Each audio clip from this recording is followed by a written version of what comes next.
siapa menyangka ternyata jika pembalap MotoGP crash, maka ada duit 7 miliar yang harus dikeluarkan oleh para pabrikan.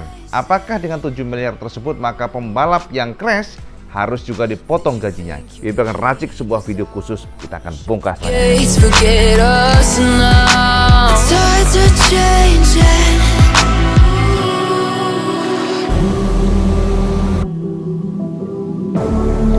Can you hear the sound? Can't stop us now. We're not back in time, know what we're doing. Things are about to change, it's evolution. Once you shake the ground, you feel it moving. We're the revolution.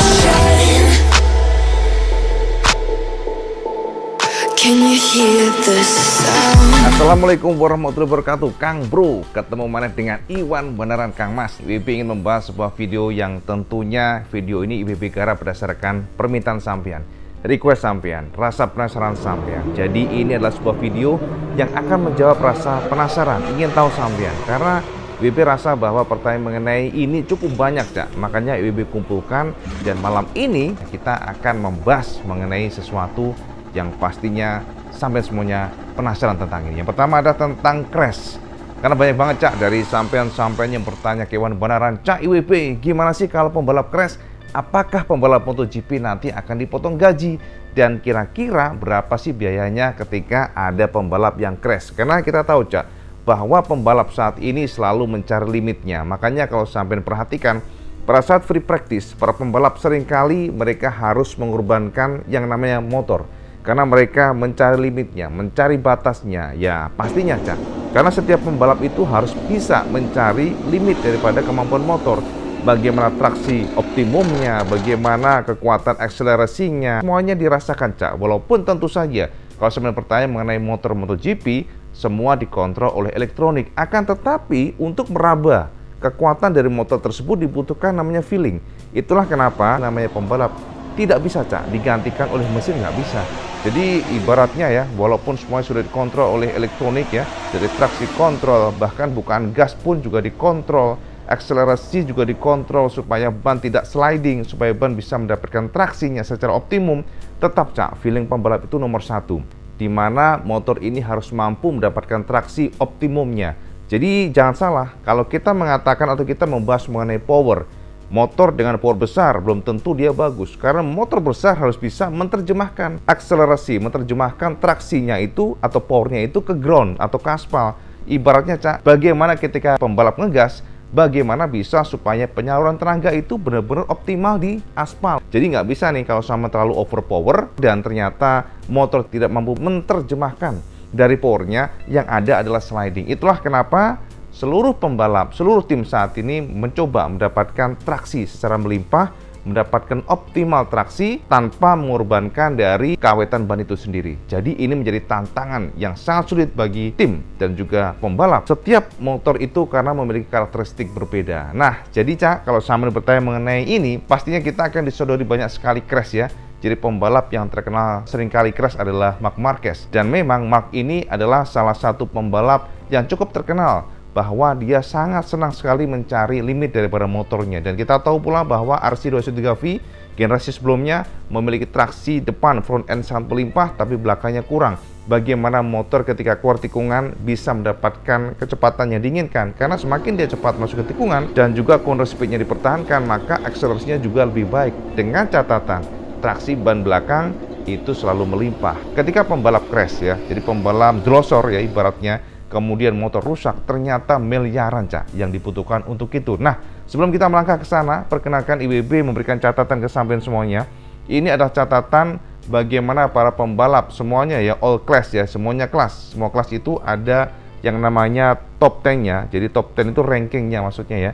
Jadi ranking yang dikuasai atau diduduki oleh para pembalap yang master of crash ya. Jadi master of crash-nya itu maksudnya ya paling sering crash itu siapa saja. Ini ada catatannya. Dan memang catatan ini adalah catatan musim kemarin, Cak. Ya tentu saja karena musim ini kan belum selesai. Musim ini masih berjalan sehingga IWB akan menyodorkan ke sampean semuanya catatan pembalap yang sering glosor di tahun 2021. Nah, sampean bisa intip di sini tabel yang IWB berikan ke sampean semuanya. Yang pertama ternyata ranking top crasher. Jadi semua kelas ini ya, jadi pembalap yang sering crash, ternyata pertama di tahun kemarin ditempati oleh Lecuona. Jadi Iker Lecuona, kalkulasi crashnya itu mencapai 26 kali crash di tahun 2021, jadi tahun kemarin.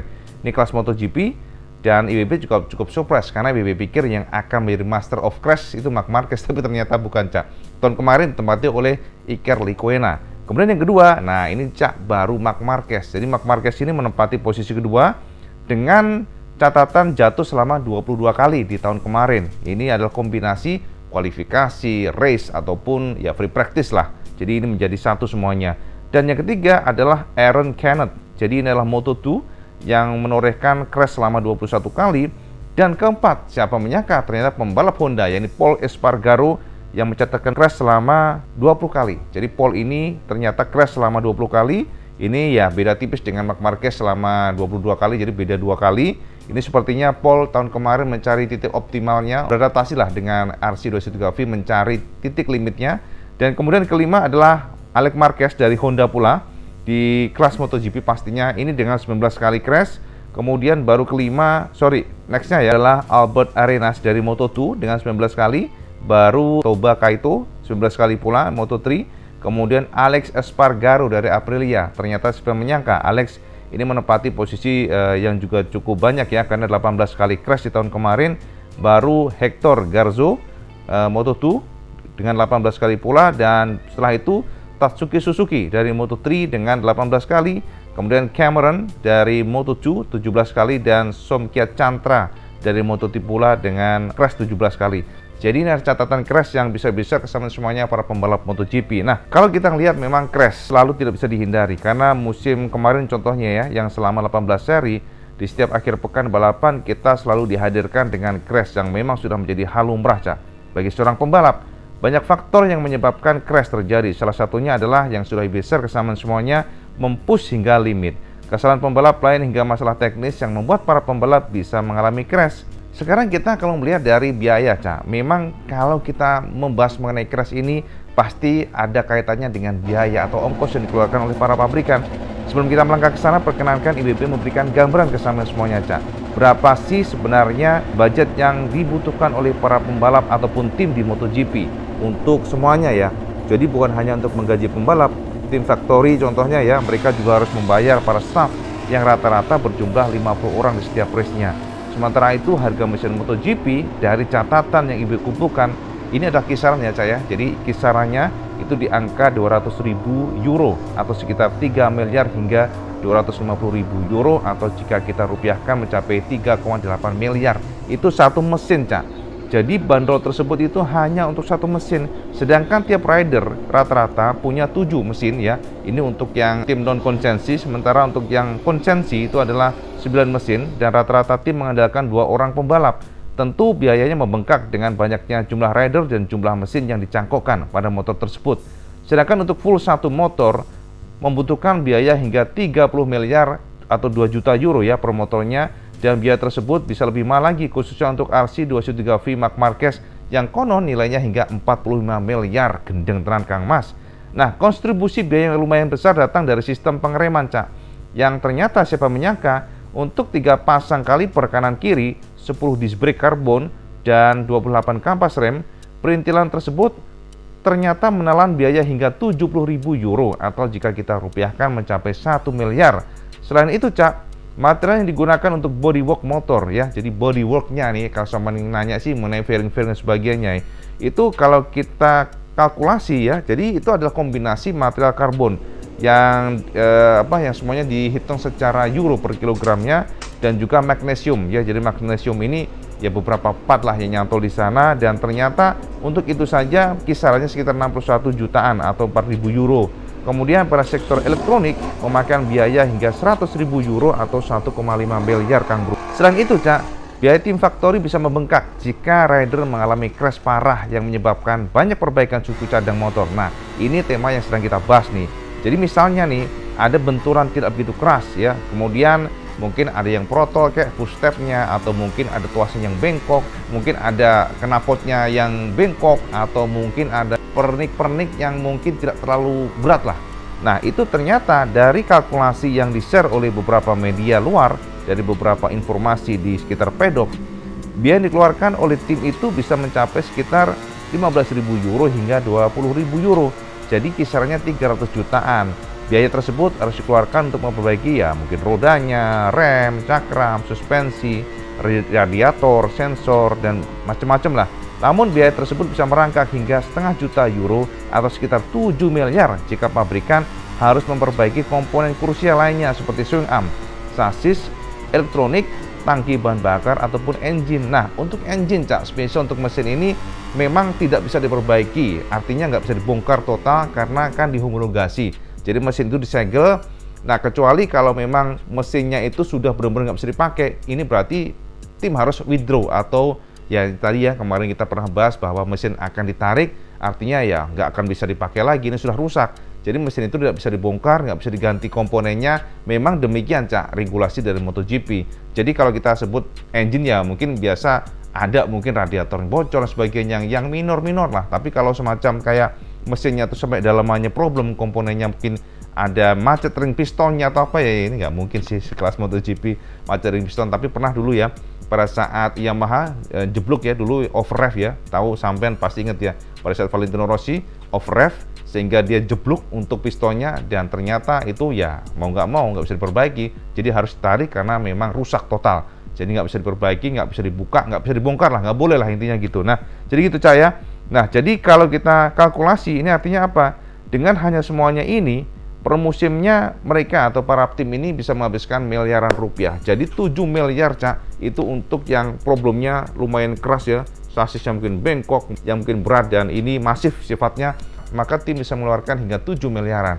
Yang menjadi pertanyaan adalah satu, Cak IWB, bagaimana dengan biaya yang dikeluarkan? Apakah jika ada pembalap yang crash, kemudian juga ada motor yang rusak, yang parah, dengan 7 miliar tersebut, apakah ini akan dibayar oleh pembalapnya? Ini lumayan lucu nih pertanyaan, tapi memang banyak nih. IWB menerima pertanyaan sampai itu cukup banyak tentang ini. Dan IWB pastikan Cak, dalam video ini tidak ada Cak namanya pemotongan gaji ataupun pemotongan salary untuk para pembalap yang melakukan crash, tidak ada. Lah kalau modelnya begitu, gimana pembalap berani ngepush Cak? Yang ada kan dak-dikduk, wah nanti jatuh potong gaji nih, nggak begitu Cak. Jadi konsepnya nggak begitu. Jadi artinya apa? Semuanya akan ditanggung oleh tim, karena tim ini juga ada sponsorship. Artinya nggak usah khawatir bahwa setiap biaya yang dikeluarkan tidak ada hubungannya dengan gaji daripada pembalap. Tapi kalau sering crash begitu ya pastinya akan menjadi semacam kerugian besar bagi para tim yang ada di MotoGP, karena yang dikeluarkan biayanya sangat besar ya. Banyak komponen yang rusak itu yang akan membuat para tim momen dahsyat Cak. Sampai protol contohnya ya. Engine aman, tapi protol semuanya, dari swing armnya protol, kemudian dari triple clamp-nya protol mungkin, kemudian dari stangnya bengkok, suspensinya hancur, suspensi aja kabarnya bisa 1 miliaran. Itu sekelas informasi buat teman semuanya. Bagaimana mahalnya MotoGP, bagaimana kita tahu bahwa ternyata crashnya pembalap ini artinya ya menjadi kerugian bagi para tim karena cost yang dikeluarkan sangat besar. Namun semuanya pastinya untuk kebaikan tim itu sendiri, karena para pembalap mencari limit daripada motor dan tidak ada cost yang harus dikeluarkan oleh pembalap. Sekali lagi tidak ada potongan, tidak ada potong gaji, semuanya ditanggung oleh tim dan juga sponsor. Itu aja informasi untuk bersama semuanya. Semoga mencerahkan rasa penasaran teman semuanya dan kita akan coba bedah dari MotoGP lainnya nanti. Jika ada lagi yang sama tanyakan mengenai MotoGP, monggo saya mencurahkan di sini. IB akan jawab sama semuanya lewat video khusus tentang video MotoGP. Matur nuwun Cak, sudah menonton video benaran. Seperti biasa, kalau teman suka video ini, like, share, dan subscribe. Ojo lali sama sholat 5 waktu, karena ini paling penting. Assalamualaikum warahmatullahi wabarakatuh. Salam segendos.